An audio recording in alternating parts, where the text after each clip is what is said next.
ভুল থেকে মানুষের শিক্ষা হয়। এইবার ভুলটা এক নাই, একবার ভুল ধরলেন, গত এর আগে 4বার নির্বাচন করলাম, 4বারই তো আমাকে হাইকোর্ট থেকে নিয়ে আসে আমাকে নির্বাচন করলাম। এইবার আর মাপ যায় কোর্ট থেকে, এইবারও মানে মাপ পেলাম না, এবারে হাইকোর্ট থেকে রায় নিয়ে আসে নির্বাচন করা লাগতেছে। তো আসলে আমরা চেষ্টা করেছিলাম সেদিনকে 5টা বাদে 2 মিনিট, 1 মিনিট কোনো বিষয় না, দেখেন আদালত থেকে কিন্তু ঠিকই রায় দিল আমাদের মনে করেন প্রার্থীটা মনে করেন জমা নেওয়ার জন্য। হয়রানি খালি মাঝখানে মানুষকে আমারটা টাকা কিছু নষ্ট করলো, হয়রানি করলো, সময় নষ্ট করলো, এছাড়া কিছু নয়। প্রত্যেকবারই যা ঘটনা ঘটেছে এবারও ঠিক একই ঘটনা আমার ঘটলো, তবে 70 অল টাইম হয়, এবারও হয়েছে। প্রত্যেকবার হাইকোর্টে রায় নিয়ে এসেছিলাম, এবারও রায় নিয়ে এসেছি। আশা রাখতেছি প্রধান নির্বাচন কমিশনার আমাদের মনের উপরে যাচাই বাছাই করে আমি যাব, সঠিকভাবে আমাদেরকে গ্রহণ করা হবে। আবার এর থেকে যদি আবারও মনে করেন এখান থেকে যাচাই বাছাই করে বাতিল করে আবারও হাইকোর্টে যাইতে হবে, আবারও যদি বাতিল করে, কেবল তো এখান থেকে জমা নেওয়ার জন্য নিয়ে আসলাম। এখানে যাচাই বাছাই করে যদি কোনো ফল থাকে আবারও বাতিল করতে পারে। তবে আশা রাখতেছি এবার বাতিল আর করবে না, যেহেতু অনেকবার কষ্ট করে আমরা রায়টা নিয়ে এসেছি। যে আমাদের প্রধান নির্বাচন কমিশনারকে দৃষ্টি আকর্ষণ করবো, দয়া করে আমাদের নির্বাচন প্রার্থীরা বৈধ ঘোষণা করবেন, আর দ্বিতীয়বার কোর্টে যেন আমাকে না পাঠানো হয়।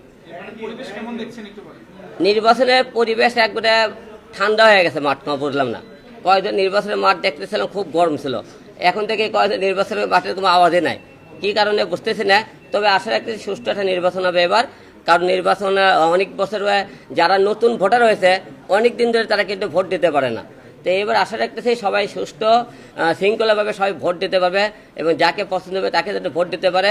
এবং সবচেয়ে ভোটে মনে করেন সহযোগিতা প্রধান নির্বাচন কমিশনার, পুলিশ প্রশাসন এবং সবার সবচেয়ে বেশি মনে করেন এখানে এই সহযোগিতা দরকার। কারণ যেখানে নির্বাচনের হট্টগোল হবে সেখানে যদি আইন শৃঙ্খলা বাহিনী, কোনো মামা খালু, কোনো নেতা এবং কোনো দলের চিন্তা ভাবনা না করে, যাই সন্ত্রাসী বাহিনী হোক, যেখানে হামলা করা হোক, সেখানে তাদেরকে মুখে সুষ্ঠু তদন্ত করে তাদেরকে বিচার করা হয়, তাহলে নির্বাচনের মাস আমি আশা রাখি সুষ্ঠু একটা নির্বাচন হবে। জয় লাভ করতে পারবো কিনা জানি না, তবে আমি যে আসনে নির্বাচন করেছি এই আসনে এবার 4বার নির্বাচন, এটা আমার 5ম নির্বাচন। এর আগে তো আপনি 4বার নির্বাচন করেছিলাম, বগুড়া 3বার, ঢাকা 17 আসনে 1বার। তবে সুষ্ঠু দেব, আপনারা সবাই জানেন আমি বগুড়ার যে 4 আসনে যে নির্বাচন করতেছি এই আসনে কিন্তু বিপুল ভোটে পাশ করেছিলাম, কিন্তু পাশ করার পরেও কিন্তু তারা আমাকে তারা গ্রহণ করেনি। তো এইবারও পাশ করবো কিনা জানি না, তবে চেষ্টা, যেহেতু ওই আসনে পাশ করেছিলাম, জনগণের একটা আশা আছে যে হিরো আলমুখ দিয়ে দেশের ক্ষতি না হলেও সে চোর হবে না, বাটপার হবে না, তাকে একবার সুযোগ দাও। তো আশা রাখতেছি এলাকার লোকজন আমাকে একবার সুযোগ দেবে। প্রতিবার নির্বাচন নিয়ে গান থাকে, নাটক থাকে, এবারও থাকতে পারে, সমস্যা নেই। যেহেতু আমার নাম, যেহেতু মিডিয়া ব্যক্তি, প্রত্যেকবারে হিরো আলমের একটা গান থাকে, এবারও গান থাকতে পারে, সমস্যা নেই।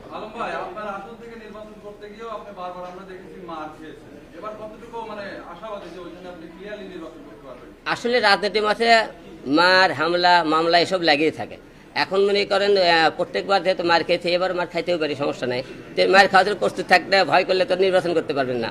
তাই অবশ্যই নির্বাচনের মাঠে সাহস নিয়ে এগিয়ে যেতে হবে, যাতে মারের ভয় দূর করি। তাহলে আমি যদি নিজেকে ভয় করি, তাহলে জনগণের সেবা করবো কি আরে? তাই আমাকে সাহস থেকে সামনে এগিয়ে যেতে হবে। তো অবশ্যই সুষ্ঠু একটা নির্বাচন আশা করতেছি। তে মামলার ভয় করতেছে না, মারের ভয় করতেছে না। তো আপনারা সবাই সহযোগিতা করবেন, জ্বর বিলে মৃত্যু হবে। তো মরলে বাঘের লাখার হয়ে মরবো, বিড়ালের লাখার হয়ে মরতে চাই না। ধন্যবাদ সবাইকে। কোনটা? ও গানম্যান কি করবেন? নির্বাচনের প্রার্থীতে ফিরে পারলাম না, গানম্যান কি করবেন? কেবল প্রার্থী আপিল করে, কেবল মনে করেন রায় নিয়ে আসলাম। এখন মনে করেন নির্বাচন করতে পারবো নাকি তাও কোনো শিওর নাই। গানম্যান করবেন যদি মনে করেন ঘোড়া কিনে তো চাবুক নিয়ে আগে নিয়ে চিন্তা ভাবনা করেন, তাহলে বিপদ। আগে ঘোড়াটা ভালো মতো রক্ষা করি, তারপরে চাবুকে চিন্তা করা হবে। মাঠ ঠান্ডা কিছু আপনারা ভালো জানেন, মাঠ কেন ঠান্ডা হয়ে গেল? শীত বেশি কারণে ঠান্ডা হয়ে গেল, না হলে নেতারা ঠান্ডা হয়ে গেল, বুঝলাম না। তবে আশা রাখতেছি খুব তাড়াতাড়ি মাঠ গরম হয়ে যাবে। আসলে তারেক ভাইয়ের আমজনতার দল এই কারণে, যেহেতু তারেক ভাইয়ের বাসা বগুড়া, আমার বাসাও বগুড়া, সেই হিসেবে দুইজনে মনে করেন সবসময় অন্যের পথে কথা বলতে পছন্দ করে। সেই হিসেবে যে আমরা বগুড়াবাসী হিসেবে, এলাকার হিসেবে, সেই হিসেবে তারেক ভাইয়ের দল।